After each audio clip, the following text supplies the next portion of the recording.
Meron po tayong bagong package at ito po ay galing sa Amazon USA.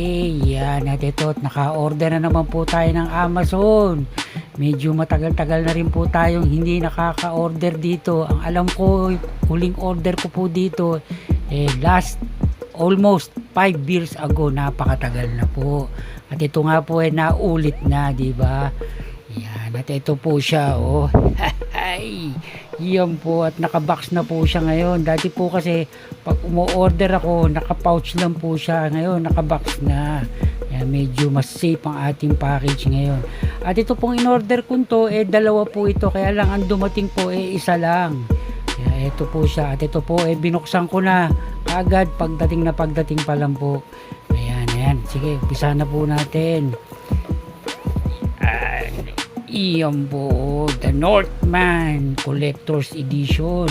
Ito po, nakasale po nung kinuha ko to, kaya kahit wala po siyang slipcase, okay lang po. Tsaka nga pala po, kaya hindi po ko mo-order ng Amazon, dahil nga po, pag dumating sa inyo, wala pong slipcase. Originally po, meron po karaniwan ng binibili ko doon, pero pagdating dito, wala. Kaya yan. At saka po, pagka steelbook naman po orderin nyo, kadalasan may dent, may damage po yung steelbook. At medyo naglaylo muna po tayo ng pag-order dyan. Dito po kasi, pag dito kayo bibili, at least nakikita nyo na kagad yung bibili nyo. Kung wala slipcase, pwede nyo sabihin kung meron o wala. Ay, itatanong nyo po. Ayan, sige, ito na, The Northman. Ito po yung harapan niya. Yan po yung spine at likod. At saka po yung shrink wrap niya, nakat po natin na maayos, kaya nagamit po natin ulit. Yan, diba? Ito po, napakaganda po ng review nito sa tunog. Napakaganda raw po ng tunog nito. Okay na okay daw po ito. Pero po yung istorya, yung pinaka-movie, hindi ko lang po alam kung maganda to.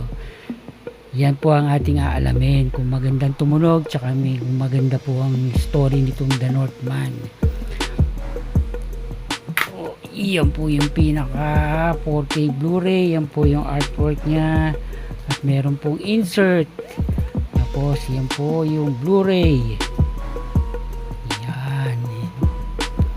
Yan po yung mga artwork ng disc. Sana po yung isa dumating kaagad. Yung isa pong in-order ko, steelbook po yun. Yung po yung talagang iniintay ko. Yan mga ka-HT. Hanggang dito na lang po, hanggang sa susunod na video. Thank you!